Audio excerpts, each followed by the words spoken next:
Hello, football family. Welcome into Huddle It Up Films practice notes today. And this roster is starting to come into focus. Not just who's going to make the roster, but some specific jobs. Something that stuck out to me today. Start off with Ronnie Stanley. Ankle is still being managed after a severe injury in 2020. Here we are, 2023. Still bugging him, still has to take some days off, still has to manage it. So, what does that mean for the roster? Patrick McCary. I think that he is the backup left tackle. I don't think there's any chance of him being penciled in as a starter at left guard. Heck, at this point, I don't even think he's the backup center. I think the Ravens are going to keep him healthy, ready to go to be Ronnie's backup at left tackle. Good player, dependable. He'll be Ronnie's backup this season. Secondly, the left guard job itself. Saleh was not with the first team today. It was John Simpson. And the rookie Saleh kind of looked overwhelmed at times in that first preseason game versus the Eagles. Simpson, the veteran, so to speak, 2020 draft pick, steady player, another big guy. I think that it's still an open competition between Saleh and Simpson, but that seems to be shifted into John Simpson's favor at this point after Saleh got some game action against the Eagles in week one of the preseason. Ben Cleveland, on the other hand, still working at right guard on the second team, still scooting over to right tackle. Not sure what to make of this one, aside from the fact that it really doesn't seem like the Ravens have him in their plans for left guard. Now, he did have a good game versus the Eagles preseason week one. Do not let the first play fool you where he got beat badly by Jalen Carter, probably the best defensive player in this draft, maybe the best defensive tackle to come out since Quentin Williams. Still not a good rep, still not a good sign. He's going to be competing against people like Jalen Carter all year.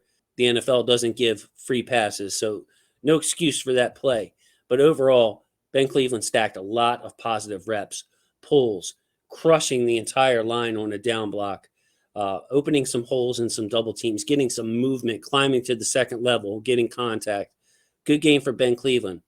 But for whatever reason, the coaching staff is really hesitant to give him a chance to win this left guard job. Seems like the coaching staff has really soured on him. And it's going to be interesting to see if he makes the roster or not. Just based on the tape, he should be making the roster. He should be given a chance to compete at left guard. And he seems to be in the doghouse, so to speak, not getting a chance. Something very interesting that I noticed today was the running back rotation.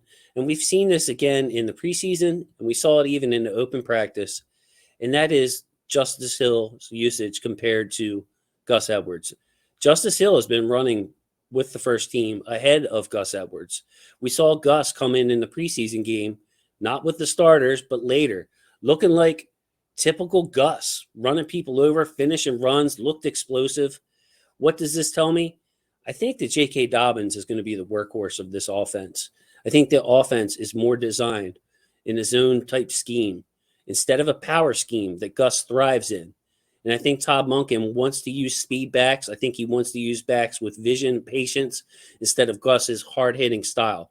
So I'm a little disappointed. I'm a big Gus fan, but it looks like Gus will be used as the closer of this offense. When we're up, when we want to run the ball down people's throats, we'll still have the ability to do that with a good run-blocking O-line.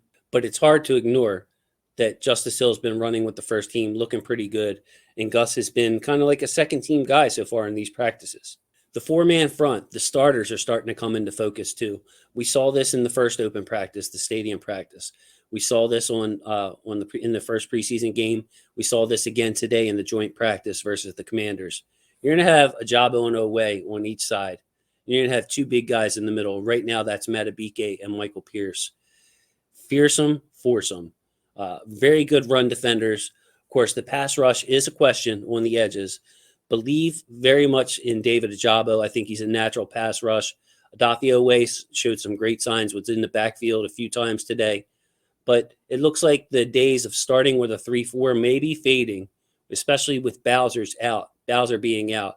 Now, if the team comes in heavy, 2 tight ends, 3 tight ends, a fullback, something like that, you'll still see the Ravens play a 3-4 or a 4-3. You'll have Bowser on that field in some capacity. But the Ravens seem super comfortable with the 4 big guys up front, with Roquan and PQ behind them, Kyle Hamilton lurking in the box. That's a very good defense, both against the run and the pass. So the days of this 5-man front, the days of the 3-4 are slowly fading under Mike Macdonald. This is a 4-2-5 defense. 4 big guys, 2 linebackers on the field all the time, 5 defensive backs. For the secondary today, you still had Jalen Armour Davis out. You still had Pepe out. You still had Rock Yassin out. You still had Arthur Millette out. So it wasn't a ton to take away, but I do want to mention that Brandon Stevens was working on the outside opposite Marlon as cornerback 2, and Ardarius Washington was getting run with the ones in the slot. So for all you Ardarius Washington fans out there, I happen to be one of them. He was getting a good look today in the slot with the first team. He looks more and more likely to make this roster. Overall as well, we're seeing in the 11-on-11 drills, this is basically all from the offense, 11 personnel, which is 3 wide receivers, market tight end. It looks like Monken is going to rely on that formation. The days of 2 tight end sets are kind of fading. Now, maybe they put Likely and Andrews on the field together, but one of them is going to be acting as a wide receiver on the play. So it's not like we're not going to run any 2 tight end sets. But the days of stacking up in 12, 13 personnel seem to be disappearing. I mean, we're going to have OBJ and Flowers. Zay Flowers looks amazing. It's just ridiculous, the type of separation, the movement he gets. Bateman back at practice. Mark Andrews. We're going to be relying on those 4 a lot. We're also going to get Nelson Aguilar involved. Just a beautiful situation on the offense. A lot of opportunities for Lamar to spread the ball out. And when Lamar takes off, he's going to have a lot more space to work with in the run game. Going back to the run game, Keaton Mitchell's speed just stands out. The way he's able to easily turn the corner.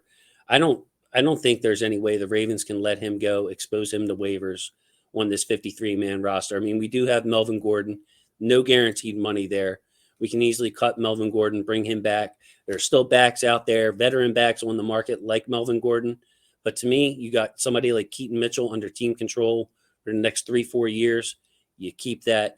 There's a space for him, and especially with what I mentioned earlier, with Todd Monken preferring these speed backs, these zone backs. I mean, nobody turns the corner like Keaton Mitchell. If he finds a hole, he is gone. Speed was evident again today in that joint practice versus the Commanders. So thank you guys for this quick check-in. I think the main question here is, does Ben Cleveland make this roster, or do they want to carry a backup center in that last spot? Sam Mustipher, very quiet, which is good, very quiet during the preseason week 1. And then, of course, the other question is the health of the defensive backs. Of course, Pepe looks like he's headed for IR to start the season. How quickly does Rock Ya-Sin come back? What's the rotation? So still a ton of questions in the secondary. But for the most part, this roster looks locked and loaded. Tylan Wallace, wide receiver 6. I don't think there's any question about that. He's your gunner. He's your main guy on special teams. And he's your 6th receiver isn't going to be relied on to be part of the passing game at all. You're going to have 5 wide receivers getting targets ahead of him. You're going to have Likely and Andrews at the very least, maybe even Kolar getting touches ahead of him. So your wide receiver 6 is basically your wide receiver 8 or 9. You need that guy for special teams. That's Tylan Wallace's spot. It's bad news for James Prochet. Love James Prochet. But here in the final year of James Prochet's contract, his time may be up, sadly, for the Ravens. Thank you guys very much for hanging with me. Thanks for checking in this video. Love my football family. Shout out to all of you. Have a good evening.